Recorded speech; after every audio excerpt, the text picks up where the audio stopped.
All right. Hello, everyone. Welcome to today's podcast. We have Dr. Clancy Cavnar of the Chacruna Institute. Um, she is a clinical psychologist, artist, and researcher based in San Francisco. She has a doctorate in clinical psychology from John F. Kennedy University in Pleasant Hill, California, and is co-founder and a member of the board of directors of the Chacruna Institute for Psychedelic Plant Medicines. Additionally, she is a research associate for the interdisciplinary group of psychoactive studies. She has a Master of Fine Arts in Painting from the San Francisco Art Institute, a Master's in Counseling from San Francisco State University, and a Certificate in Psychedelic Assisted Therapies from the California Institute of Integral Studies. She is author and co-author of the articles in several peer-reviewed journals and co-editor with Beatrice Lebate of 10 books, including Psychedelic Justice, Toward a Diverse and Equitable Psychedelic Culture. Dr. Clancy, welcome to the podcast. Thank you. Thank you for having me. Yeah. So first, can you introduce the audience a little bit more about the work you do, about the Chacruna Institute, what they work toward?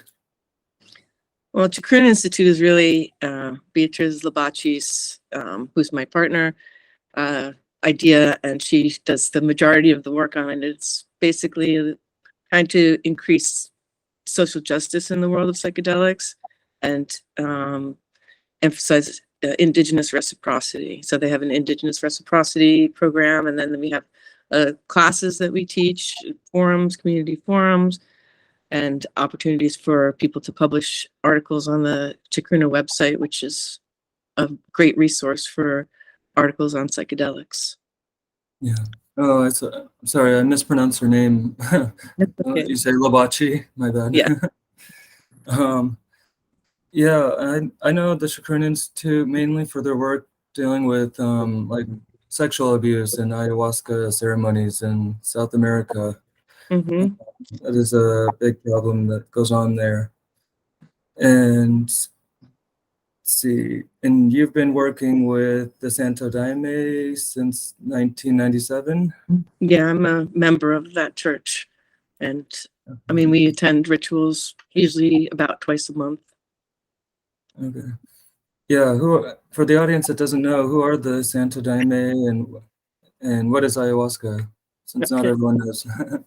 Well, Santo Daime is a religion based on ayahuasca, which is a drink made out of two different plants that grow in the Amazon, the chacruna and the jagubi, which are Banisteriopsis capi and Psychedelic are the two plants.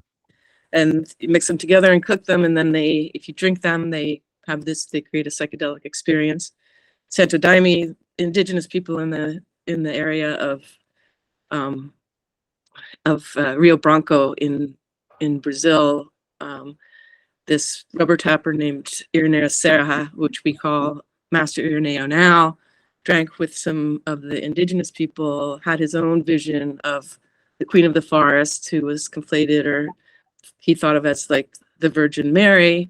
He saw a woman come down and tell him to sing and taught him the ritual of Santo Daime. He brought it back to his group of people that were already following him because he was known as a healer in the area. And he started this church first with just like very few people, and then it caught on, and then it became an institution in Rio Branco. And after the death of Master Irineo, it split, and one of the leaders took his group of people farther into the jungle to form an intentional community called Seudomapia. Padrino Sebastião, as we call him, started this community, and that grew, and that branch of Santo Daime started expanding across Brazil and into Japan, United States, Europe, all over the world, Israel, South Africa. There's many branches everywhere, and it's partly legal. It's legal if you're related to this one leader in the United States, but there's also a bunch of people getting there. We call it daime. The ayahuasca is called daime, which means give me in Portuguese. So give me love, give me strength, give me knowledge. It's like it will give you what you ask for. So ayahuasca is very personal, and it gives people their intentions, it works on that. And the indigenous people have their own tradition. Santo Daime is in a well-lit room, people reading from books to sing. We sing and dance all night, or we sit in chairs and with the lights on and sing. And for people that drink with indigenous people, that seems awful or whatever. But if you do it, you can understand, if you get into it, how fun it is to sing and how moving it is to consider the words of these hymns that have been received. We call received. People will get a tune and words and that present it as part of their own hymnal or an ario. And so we sing all the hymns in a row of whatever in the order they were received from. Sometimes it can take 8 to 12 hours to do a ritual of dancing for all night long and drinking ayahuasca in intervals. So, and I mean, Santo Daime is a Christian religion, which I have problems with patriarchy and all of that, but I mean, I love the people and I love the ritual, and I get so much out of it. And I learned a lot about Christianity, even if I'm not like a believer in that I'm going to be saved by some guy. But I like a lot of the ideas are nice. And so I still go and I still have a strong feeling about it. Yeah. I actually sat with the Santo Daime once a couple years ago. It's probably the best night of my life. I should go again. Yeah, it was, there's not really many Santo Daime churches here in Arizona. I know there's a lot in California.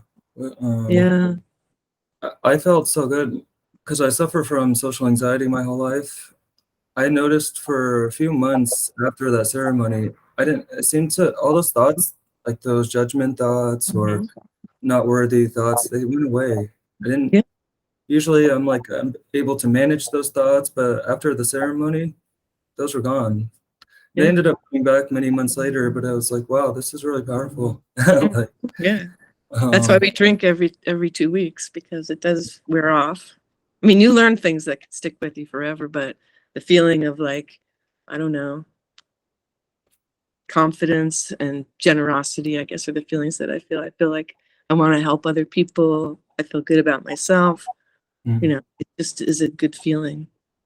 Yeah, Dennis McKenna did some research on some UDV members, I believe. This is another Brazilian church, ayahuasca church, and he tested their serotonin levels on their hemoglobin, and he noticed people who were part of this church had higher serotonin levels than the general population. Makes sense. And this seemed to be because they were using it regularly, it kept those levels up, and which I found interesting. It's a different philosophy from the people that just go to indigenous healers, drink, and then like maybe go once or twice a year. To do it regularly, it changes over time, little bits over time instead of big doses, which also work like for a more dramatic effect. Yeah. I wanted to bring up real quick, you had authored a new book called Queering Psychedelics from Oppression to Liberation in Psychedelic Medicine. And thought that could be a book that everyone could check out. It's important today.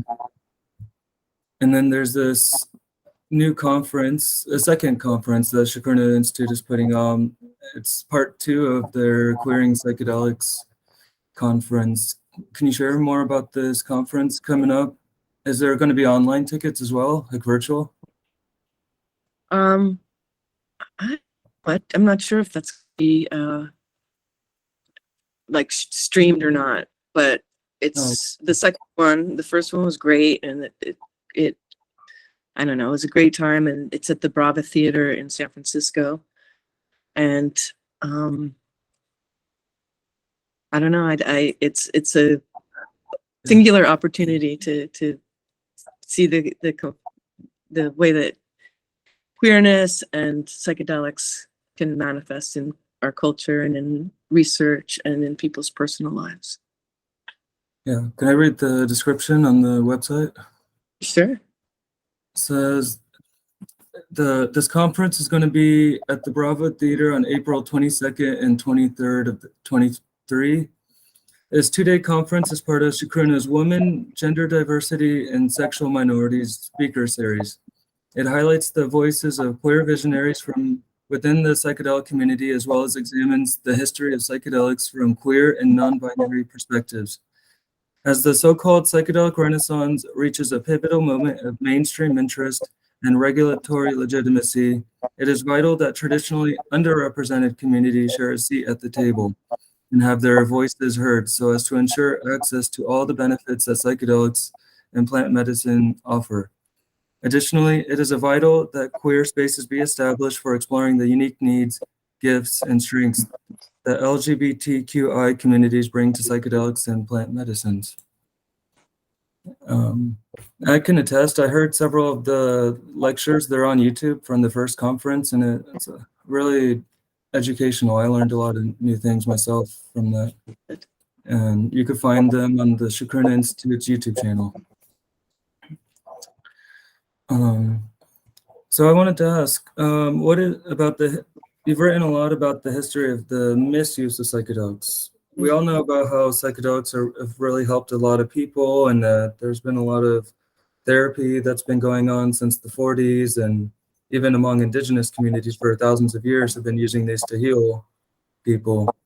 But some of the history is actually pretty dark, and I was unaware of some of this until a few months ago. For example, Stan Groff. I never would have thought he would have. So yeah, can you say more about like some of this dark history? And this is also one of the reasons why the Chacruna Institute exists, right? Is to, to reverse a lot of this damage that's been done and to try to make sure that this psychedelic community becomes a more inclusive space and healing space. So back in, I guess, the 50s, people had a different idea of homosexuality. Originally, Freud and Kinsey presented homosexuality as like something on a bell curve. Some people were more closer to being totally gay. Some people were bisexual. Some people were more completely heterosexual, and didn't consider it to be a mental illness. But it was listed in the Diagnostic and Statistical Manual as a mental illness and was finally taken out. But prior to that, some people that we all know and love, like Stan Groff and Ram Dass, Richard Alpert at the time, and some like cool people because they were interested in psychedelics, but they were still operating with not everyone who's interested in psychedelics is cool, but they were operating on the idea that, a lot of gay people didn't want to be gay because it makes your life harder. So people were going and saying, we want to change. It wasn't like they were forcing people who had come.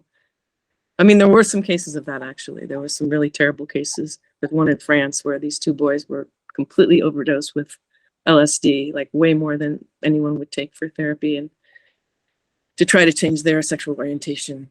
But I think people who thought, oh, here's a way to change your mind, let's change my sexual orientation. So they were, volunteering for it. Wasn't like, I mean, I don't know, maybe some people were forced into it, but it doesn't work because you can't change your sexual orientation as far as we know. So conversion therapy in the United States is, based on that idea, which is, I mean, conversion therapy is still legal in most of the states of the United States and most countries except for, I think, Brazil, Ecuador, Malta, and Germany are the only countries that have banned conversion therapy. So these people were giving psychedelics to queer people and seeing if, actually, one of the more interesting ones, Richard Alpert's experiment, where he gave LSD to a subject and then brought in, who was struggling with homosexuality, brought in a woman and had that person have sex with that woman in the therapy session. So it's great. That's not good therapy in my opinion, but those were the wild days of psychedelic experimentation, the Timothy Leary days. And Stan Groff, who's, I don't like to malign him because I think he was trying to help people who were trying to change their sexual orientation. So, he didn't know that wasn't possible, or maybe, I don't know, but I think he was just caught up in the wonders of psychedelics and like, what can they do? Could they possibly do this? Let's see. And they can't do that. But I think it adds to like having therapy to try to dissuade you from your sexual orientation while you're tripping seems horribly awful. Like, Yeah. just going to bring up terrible feelings and maybe lock them into place because psychedelics are very powerful. So it was and this was also during the time of MK Ultra where they were just, poisoning people basically, just to see what would happen. So this is a time when before people understood, first of all, that conversion therapy, it doesn't work and it can't just magically be, manifested. Sexual orientation can't be changed just by taking drugs. So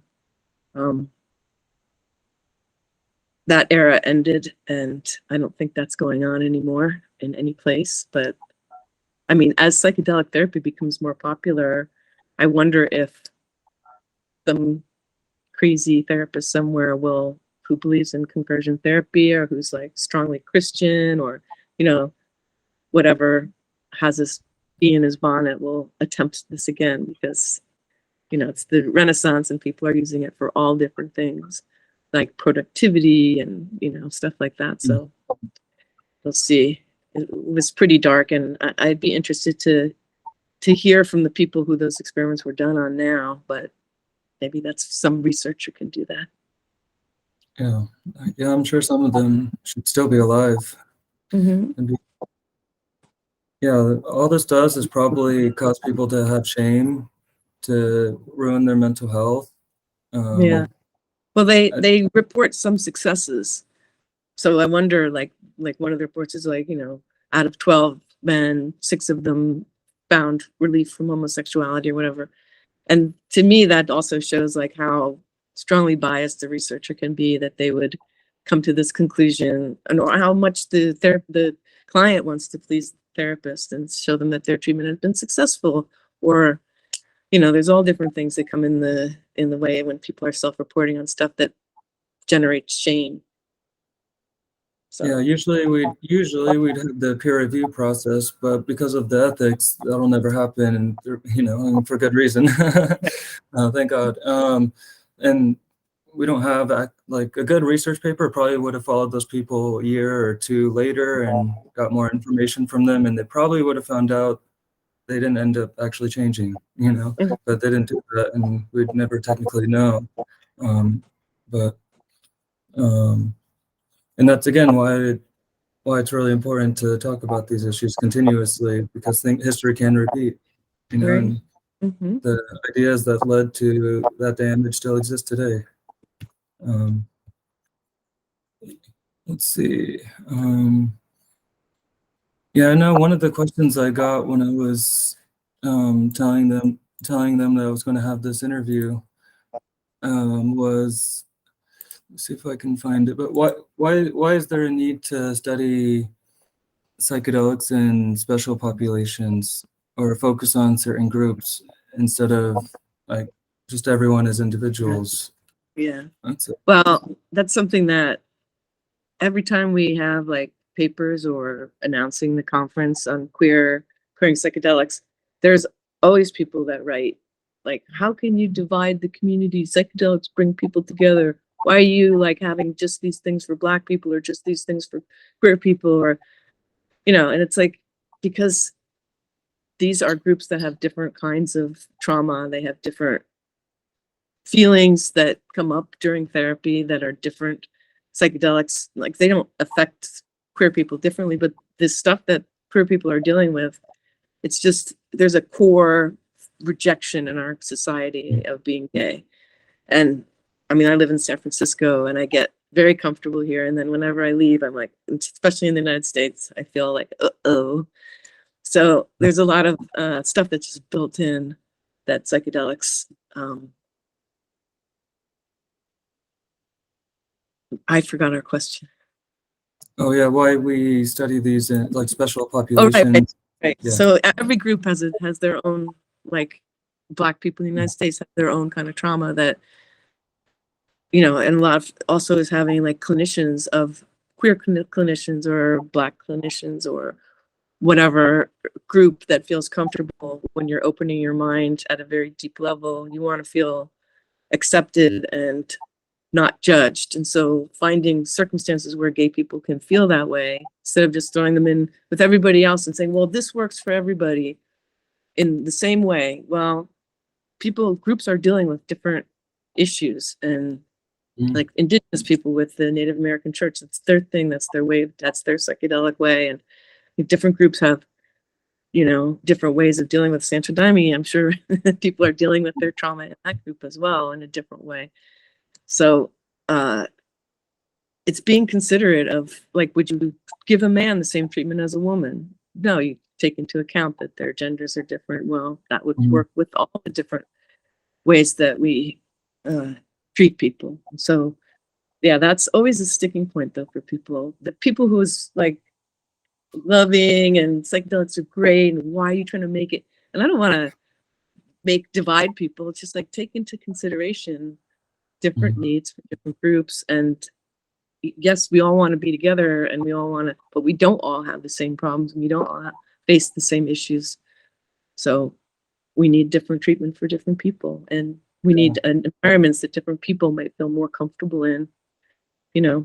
Some people feel very comfortable in a pastel room with, a sound machine on, and some people would prefer to be, in nature, or some people might prefer to be whatever. It's like, it helps people to feel comfortable. And if you're not comfortable when you're taking psychedelics, you probably won't have a good time and might not learn anything. Yeah, I like to say, in an ideal world, there would be no bigotry, no oppression, and we wouldn't have to probably focus on the different groups. But because there is, now you have to address those issues, and you have to understand the problems for what they actually are, so you can actually effectively help people who deal with this. Exactly. Let's see. And I think this is another important point, is there's still a lot of bigotry today within these ayahuasca churches. Even if the psychedelic space tends to be more liberal and more accepting generally than the general population, you've talked about some of these leaders in the Santo Daime and UDV. Do you want to talk about that for a minute? Sure. Right now, the UDV it's crazy. Had some of their top people supporting Bolsonaro and supporting the attempted takeover or whatever in Brasilia, I guess. They had, a mass protest of some kind, sort of like what happened on January 6th. And the UDV, I tried when I was doing my dissertation on gay people in ayahuasca, I wanted to do some research with the UDV as well, and they refused to let me do it. And I wanted to attend a ceremony, and I did get to go because people pulled strings, but they were not like very welcoming to me. I felt, I don't know, it's definitely conservative and hierarchical. Women can never rise to be a master. Only one woman could be, that was the wife of the founder was a master, but everybody else, all other women can't be, gay people can't be. If you want to rise up, you need to be married and have have children. And, super conservative. They want people in the church that are like business leaders and professionals, and they have a strong urge for bureaucracy, and it's patriarchal down to the last drop is the problem. And they even came out with a statement that was read regularly at all the UDV churches, including in the United States. I think the United States quashed it, but saying we officially do not support gay marriage because, and the reasoning was, if we support this, then mankind will die out. Like, what? Because everyone will be gay then? If we're given permission to be gay, then no one will have children anymore. Just very backward, and there's cool people in the UDV, I know in the Bay Area, who were appalled by it, but I mean, that's going too far for me. I wouldn't want to be part of that organization. Yeah, it sounds like cognitive dissonance and rationalization. Yeah. Whatever. It's a big crisis now for them, because now that Bolsonaro is no longer in power, a lot of the UDV people have gotten together and said, we don't want these leaders who are supporting this like horrible guy. And so we'll see what happens, but it's definitely divided the UDV. Yeah, a lot of people who don't know much about Bolsonaro. He's probably like one of the most corrupt politicians I've ever heard. Yeah, he's like Latin American Trump. Yeah, and I remember listening to what's his name? He's a journalist in Brazil. He speaks a lot about civil liberties. Bolsonaro really went after him, for I can't remember, was it his homosexuality, and he wanted to violate his privacy rights or something. Who was that? No, he's a very famous journalist. He leaked the Edward Snowden story. Yeah. I forget his name. I know who you're talking about. It's not slipped my mind, but yeah, Glenn Greenwald. There it is. Right. Yeah. There you go. Yeah, and I was like, wait, this guy doesn't respect anybody's rights. Bolsonaro, nobody's. Yeah. He was very against the indigenous people, and so, and those are where the ayahuasca traditions originated. So it's very, that there's friends with the UDV trying to like kill out the indigenous people. This whole drive towards, I don't know. I just see like patriarchy as being a huge issue for power and like oppression. It just occurred to me when I was in an ayahuasca ceremony. I had this whole like teaching about the patriarchy and what it does to people. Yeah, let's finish with the ayahuasca stuff. I wanted to finish off with the ayahuasca churches talking about the Chacruna's ayahuasca community guide for the awareness of sexual abuse.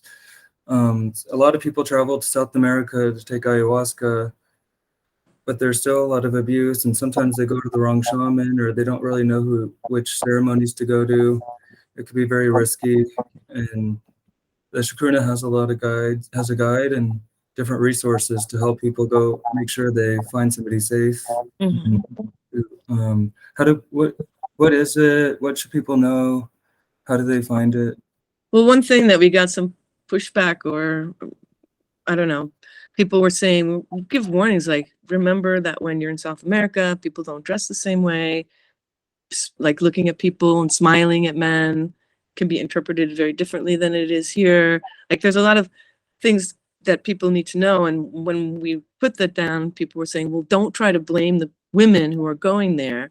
Why don't you talk about but that's just, if you want to protect yourself, it's good to know these things. It's good to know that you shouldn't act that way. It's a different culture, and women who are very friendly with men, like Americans tend to be, American women are, friendly and smile at men and talk to them. And then in South America or Peru, a lot of times that's interpreted as an invitation for more. So there's that, like just things like that. And then there's also identifying the shamans, which there still is I'm really wondering what they need, some kind of resource, like a website or something listing what happened to people at different places. And I know there's people that are afraid. They're afraid of the shamans using sorcery on them, or they are afraid they'll be attacked by other followers of that shaman, which has happened with this man, Guillermo Arvelo, who was widely known for molesting women in ceremonies, but is a source of a lot of these like shamans who got trained, Americans who got trained, did dietas for years with him. And like, he's a Shipibo shaman, so it's a process, but he's widely known to be like, I wouldn't let my daughter around him. And I mean, Santo Daime has Paula Roberto, who went and molested a bunch of women and got kicked out of the United States for a short period, but now he's apparently back, and I think he's even like working with Usona. So I don't know. I would like to warn them. I think we did try to warn them about him, but they weren't very receptive. But there's people like bad operators who, I mean, basically they're like Bill Cosby. They're giving people drugs, getting them to be incapacitated in some way, poor judgment. Or there's also women that idolize the shaman and think whatever he tells you. He says, "Oh, suck my penis. It'll give you power." And they're like, "All right." It's like, don't believe that shit. That's not part of anything. So warnings like that, don't be fooled into like, getting massages for your health that turn into something else, and you're afraid to call quits because it's a shaman and he must know what he's doing or whatever. These are guys, and they a lot of people in South America assume women from the United States are very free with having sex or want to, don't have any rules about it. And, everybody has their own rules about it. So it's not true, but it's the impression that Americans or Europeans often, or maybe just people from other places give to, that they need to be aware that it's different there. And even local people will, with their own, like a known shaman in their community, they'll go with someone else because if he's not entirely trustworthy in some ways. That I have heard of that. So shamans are just people, and we tend to idolize them because they're dressed in an outfit and they have this special potion and they know these crazy songs that seem to have this strong effect on us. And and I think many shamans do have healing powers, but not to be confused with like the power to do something special to you by having sex with you or touching you in ways that you don't want. Yeah, there's a lot of some shamans in the Amazon and probably outside as well will add datura to some of their concoctions, ayahuasca concoctions. Datura for those that don't know, it's a deliriant, right? It kind of leads to like true hallucinations. It really makes somebody susceptible and almost willing to do anything. It has this, some people call the world's most dangerous drug, scopolamine, inside of it that causes those deliriant effects. Yeah. And then in addition to that, we have to remember psychedelics don't always change people for the positive if they don't want it to. I know lots of people who take psychedelics and they're the same person they were 10 years ago. Or worse. Wanting to change, right? And to accept the insights. Yeah, it takes humility, I think, is the thing that usually makes the difference. When people can become very sure of themselves and then like inflated when they take ayahuasca and unwarrantedly sure of themselves. But if you are humble and you don't go on an ego trip, you get a lot more out of it and you learn a lot more, including how valuable it is to be humble. Yeah, that's some people still have the big ego, and one of the reasons why psychedelics work is they kind of shut down that ego and give you the opportunity to like reevaluate that, right? Something along those lines. But if you don't choose to take the message, even if you're given a really good message by ayahuasca, which is like a messenger, I know some people say that we impose the she and her on ayahuasca. Not every indigenous culture ever considered her feminine. Even then, the ayahuasca shamans don't have to take the message, to become a shaman. They find a way, and we have to remember that. In Santo Daime, ayahuasca is considered to be a combination of the male and the female because they consider the vine to be male and the leaf to be female. Just a little aside. Okay. And since we're on the topic of like you receive the message and then you decide, are you going to apply it and how do you apply it? People call this psychedelic integration. What is psychedelic integration? Why is it necessary for the therapeutic process, or almost necessary, I would say, 'cause sometimes it works without it. And what is the role of art in integration? Since you're an artist, right? Yeah. So what was the first part? Sorry. What is psychedelic integration and why is it really important for the therapeutic process, or even just growth. Yeah. Well, as a therapist, I do a lot of talking to people, and my clients that do use psychedelics, I do a lot of integration with them. But I also want to say that I think integration is not necessary if you are, on a path and you are paying attention to what the medicine is telling you. Many times I think it's good to keep things to yourself. Like, you have a vision, and if you know how to keep it in your heart, I don't think, like, so many people, like all the indigenous people and most of the people in Central Daime, and don't do integration. But as a therapist, that's what I do. So I'm just saying, I don't think it's necessary, and I don't think people are being irresponsible if they're not going to a therapist when they're taking psychedelics, unless they're having psychotic issues or whatever. But usually it's a teacher, and if you're a student, you can learn from it without having a therapist.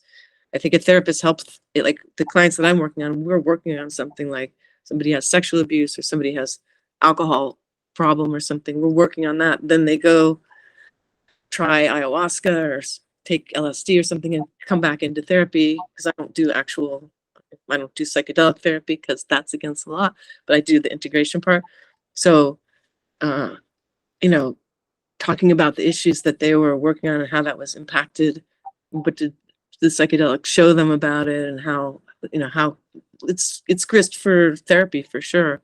And I think it really, like my clients that have gone to ayahuasca retreats and come back, it's just so gratifying to to skip all that part that they have to sort of plow through to get the person to see, and then they come back. I realize my boom. I'm like, good. Now we can move on to the next, level of what we're talking about.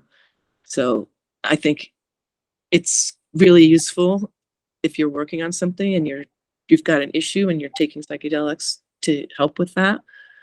But if you're like a regular, like I'm thinking of Santa Daime, like I don't think people in Daime need any integration unless, they're already in therapy. But like it's because the thing about ayahuasca is like you don't have to be mentally ill to get benefits. You can get a good person who's totally grounded, can have their heart open and be closer to other people and see more beauty in the world and see more connection and feel more generous, be more kind, all those things. Like everybody can use a dose of that.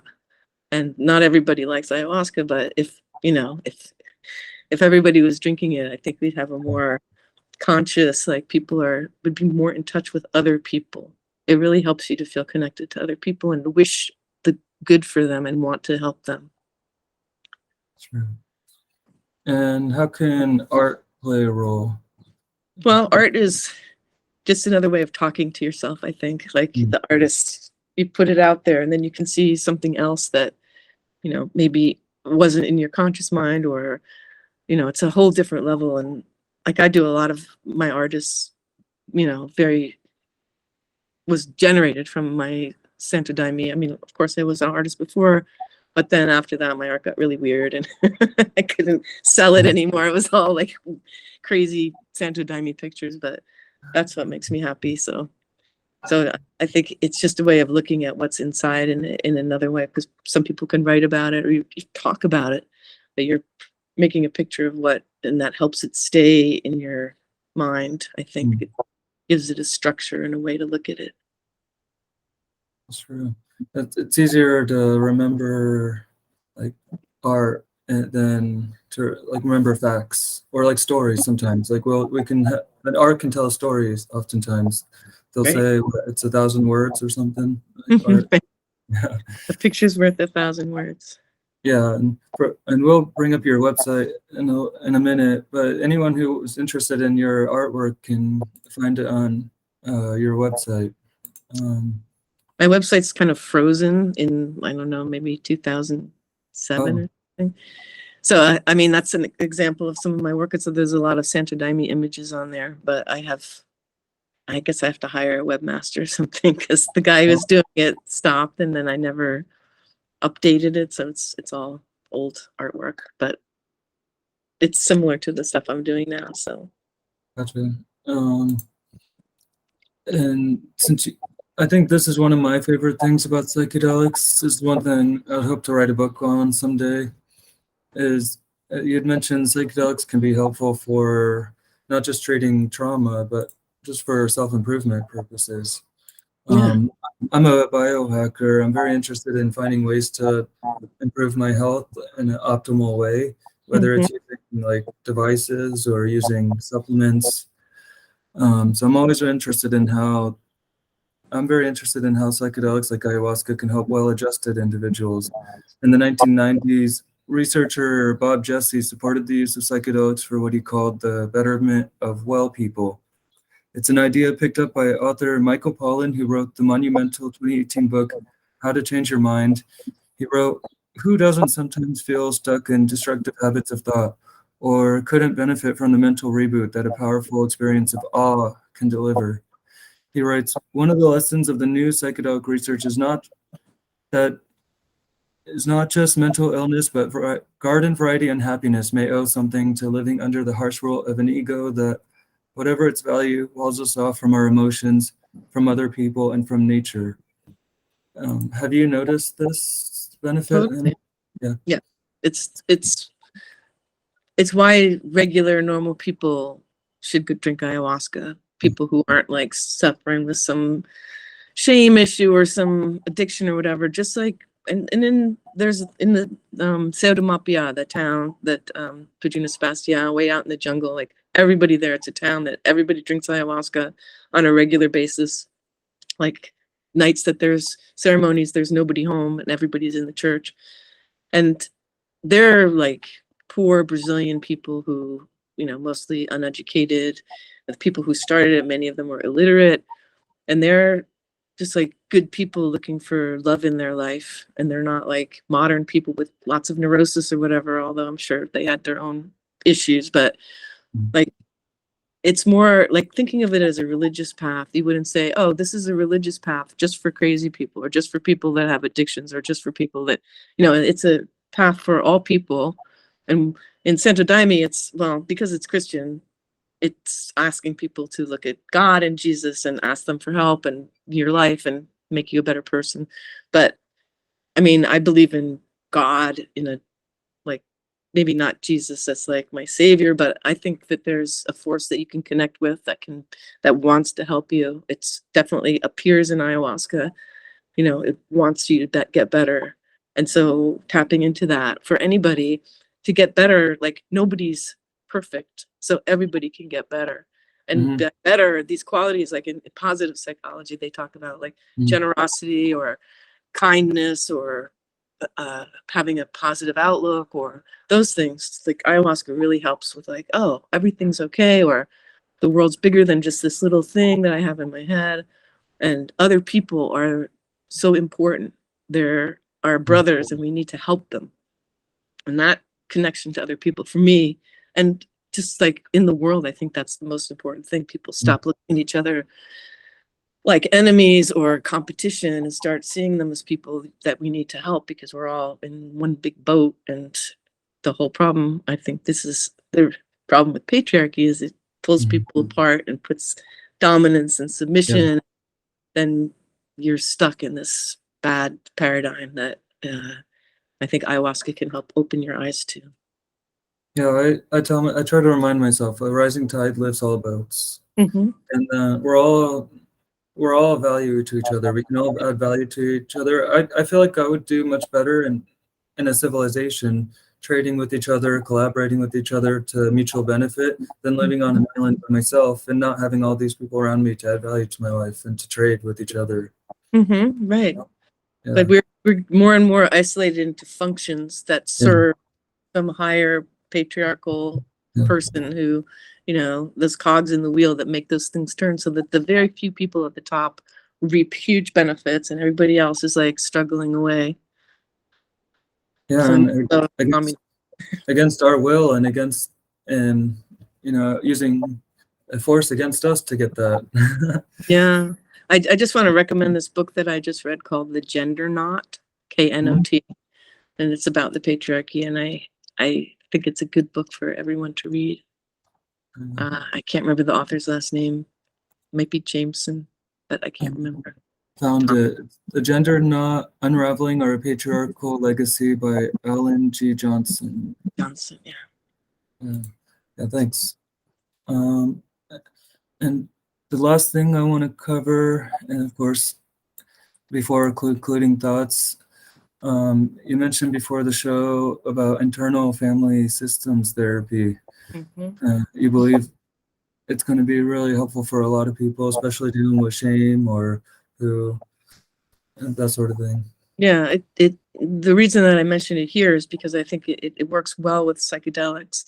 People who are doing work with IFS and taking psychedelics, because it's called internal family systems because it proposes that we have different parts and that we have to manage these parts, and some parts are protective parts and they make our lives hard and they're protecting wounds. And so therapy is to sort of encounter these parts of yourself and have a conversation with them and get them to comply to help you help them, because a lot of them are caught in the past. Like if you had a trauma when you were young, you developed a part that protects that part, that thing that was hurt. They call that an exile. And then there's this protector part. So the therapy is like going in and encountering these parts, which you can do without psychedelics for sure. But with psychedelics, I was just in a cohort of all psychedelic related people that the IFS Institute gathered, whatever. We're still actually going to have the last part of the training, but just using it in, like I've used it while drinking ayahuasca, and you can really see these parts very clearly. And like when people have like hallucinations, sometimes they see a being come and talk to them, or they have and those also, where did they come from? Maybe you consider them external, but I mean, everything's internal. So it's another part. And so working with these parts and asking them for help, or finding out what's bothering them, asking them individually, like, it's a part of you, but you are in the self and you're the leader of all these parts. So I just found working with that, with especially with ayahuasca and apparently MDMA also, it just really, it's kind of a remarkable therapy that I am pretty enthusiastic about right now. Yeah, a lot of times, our anger issues or PTSD symptoms, or their trauma responses from an earlier trauma, and they're there to protect us from whenever that Thing was. Like if somebody was traumatizing you over and over again, having that trauma response is really helpful. But if you're no longer having that trauma happen towards you, it no longer serves you. It only makes life harder. Totally. There's parts that, like, even parts that, so they consider that all parts are good. The Richard Schwartz, who founded this, has a book out called No Bad Parts. So they all, like, you befriend all of them because they're all trying to help you. They just don't understand that what they're doing is not helpful. So even parts that are suicidal or parts that are homicidal or whatever, they're all, like, if you talk to them and find out why, they are all like trying to protect you in some way.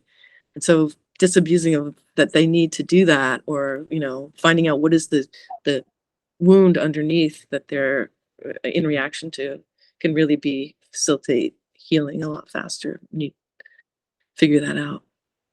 Yeah, I'm also really excited. You brought up MDMA. I'm really excited about the recent trials, the MAPS completed. They're using it. Not for those that don't know, they completed their final trial at the FDA, and the results are just now being published, I believe. And they showed at least 2/3 of people who had treatment-resistant PTSD.